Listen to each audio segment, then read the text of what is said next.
So I'm going to be showing you how to turn a bunch of night photos into an action sequence. And this is a little bit unique. I'll probably do another video in the future just on action sequences because this involves a little bit more time and energy, because if you're doing a night lapse like I did for the Perseid Meteor Shower, it's going to take several hours, so that's a few hundred photos. And you're going to have to look through and figure out which ones you want to include in this sequence. In this case, I just want meteors, and I want all of the meteors to be in the image at the same time, and I also want that image to look good and aligned. So we're going to turn that into this. So what I'm going to do is I'm going to open up Photoshop, and I'm going to go to File, Scripts, Load Files into Stack. Find my files.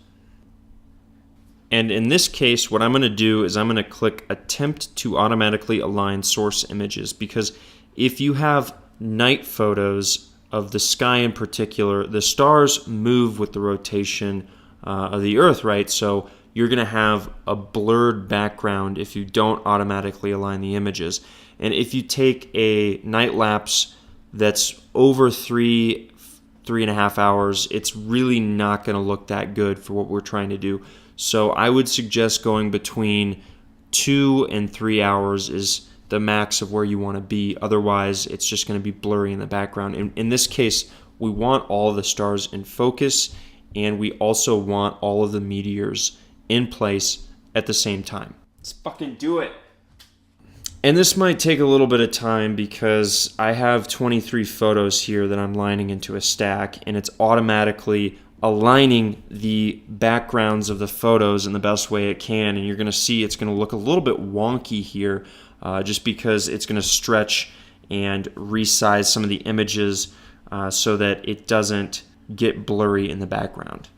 Yeah, whoa, look at that. Okay, so the first thing you're going to notice is this is a bunch of layers, and they are aligned in the best way that you can do so. So the first thing you have to consider is what part of your background do you want to keep in the final image here.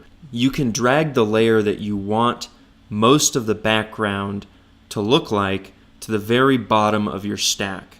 In this case, I'm going to find the images with my clouds on them, and notice the layer I'm seeing on top is right here, and the eye is selected. So if I deselect it, it's going to bring me down to my second layer. And in this case, my top layer is fine, and I might even use that as my background image because there's no clouds. And if I close out of that, you're going to see these clouds right here. We don't want those in the final image. So in that case, drag them to the top. And I'm going to go through the wreckage through the rest of my images and find any others that I don't like. That one has clouds too, so I'm going to drag that up to the top as well. This one's got clouds, drag that one to the top. This one's got clouds, I'm going to drag that to the top. And I kind of like this one right here. I really like that background it's got.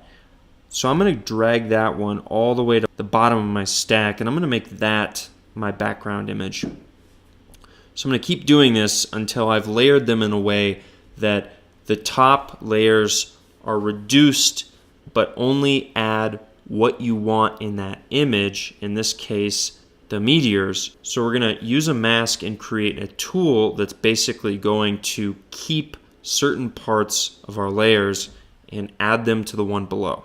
So what we're going to do is we're going to go ahead and view all these layers, and we're going to select the top one, and this is the one with a lot of clouds, so I don't want any of that to be on my final image. So I'm going to go down to the mask icon here and add a layer mask, and then I'm going to double click that layer mask, and that's going to bring up my properties tab here, and then I'm going to invert my layer mask, and what that's going to do is that's going to hide this layer completely, so it's going to show me the one underneath it. And notice my density is set at 100%. I'm going to reduce that just until I can see the start of this meteor right here. And what I'm going to do, so I'm going to select my paintbrush, and I'm going to make sure that my hardness is set at 100%, and my size is about 3. I'm going to keep it pretty small here. And then what I'm going to do is I'm going to zoom in so that I can see that meteor clearly. And I want all of that in my image. So I'm going to select my paintbrush, and then I am going to just put a little dot on the end of this meteor right here, and then a dot on the end down here while I hold Shift down. And notice that's going to drag a reveal line across my meteor, which is exactly what I want to do. It's going to reveal what I have in the top layer, and it's going to save that and bring it down to my next layer. So I'm going to do that again one more time just to really get all the edges there. Yeah, so you can see my meteor right here is now completely visible. And if I had my brush a little bit larger and I happen to reveal a bunch more detail than I originally anticipated, I'm just going to go down and switch it to black and make sure that it says 0, 0, 0, 0, 0, 0, 6 zeros, and select OK. And then I would zoom in and see how it's a little bit lighter around the edge of my meteor than the rest of the background. I'm going to make sure I have black selected, and I'm going to reduce the size here, and I'm going to reduce the size here, and then I am going to just come in just a little bit along the edges, and I'm going to make sure that I have only the meteor. Oops, see, I came in a little bit too far, so I'm just going to undo that and just come in and cut around the edges. So once I have my full meteor revealed, I'm going to go back up to my properties, and I'm going to put the density at 100%. And then I am going to close my properties and do the same thing for the layer below. Alright, so we're going to go to Apply Layer Mask, and then we are going to double click on the layer mask, and remember, we're going to invert that layer mask, and what that's going to do is that's going to show us the layer below. So right now the density is at 100. We're going to drag that down until we can just faintly see the layer below. In this case, we see this meteor come in here. We're going to zoom in. We're going to make sure that the head is as small as we want it. And then we are going to color in. And if I wasn't doing a straight line here, what I would do, I would just start to color in the image. And if I happen to mess up and color some outside, what I would do is make sure black is selected, and I would come in with black and I would hide. So black is hide and white is reveal.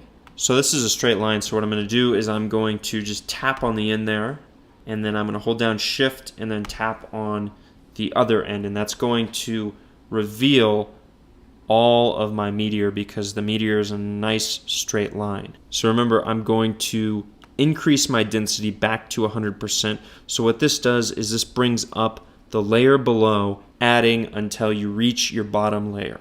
So for the sake of time, I'm not going to go through this whole process for this image because it did take quite a bit of time.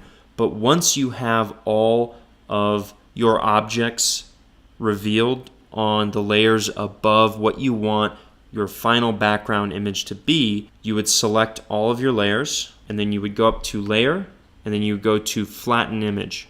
And what this does is this creates a background image from all of your layers, and so all of your layers have been flattened together. And notice if I zoom out here, it's still going to be a little bit wonky because of the auto align feature. I'm just going to select Crop, And then I'm going to crop the part of my image that I want to keep. In this case, this is what I'm going to want to crop. Then go ahead and crop your image. And now, this is what the final version is going to look like.